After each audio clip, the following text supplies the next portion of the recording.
ఈరోజు దేవుని వాగ్దానం.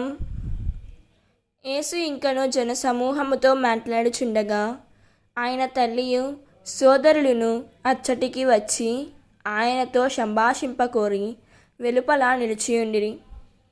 అప్పుడు ఒకడు, మీ తల్లి సోదరులు వచ్చి మీతో మాట్లాడుటకై వెలుపల వేచియున్నారు అని చెప్పెను. యేసు అతనితో ప్రత్యుత్తరముగా, నా తల్లి ఎవరు, నా సోదరులెవరు అని తన శిష్యుల వైపు చూపుచు, వీరే నా తల్లి, నా సోదరుడు అని చెప్పెను.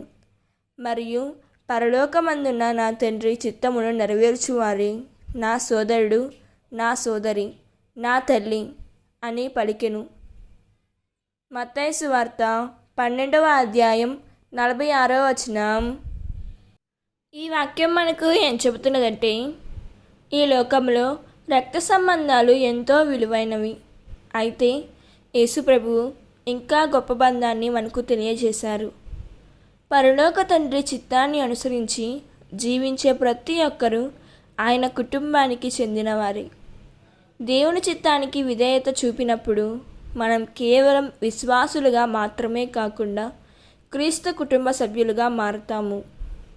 మన జీవితంలో ప్రతిరోజు, ప్రభువా, నా ఇష్టం కాదు, నీ చిత్తమే నెరవేరునుగాక అనే హృదయం మనందరిలో ఉండాలి.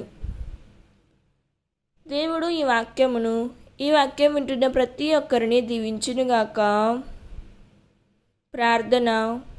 ప్రియమైన పరలోక తండ్రి, నీ వాక్యము ద్వారా నన్ను బోధించినందుకు మీకు కృతజ్ఞతలు. ప్రభువా, నా జీవితంలో నీ చిత్తాన్నే వెదకి దానిని ఆనందముతో నెరవేర్చే హృదయాన్ని నాకు అనుగ్రహించుము. యేసయ్యా, నీకు ఇష్టమైన జీవితాన్ని జీవిస్తూ క్రీస్తు కుటుంబానికి తగిన సాక్షిగా నిలిచేలా నన్ను నడిపించుము తండ్రి. ఆమేన్. God bless you.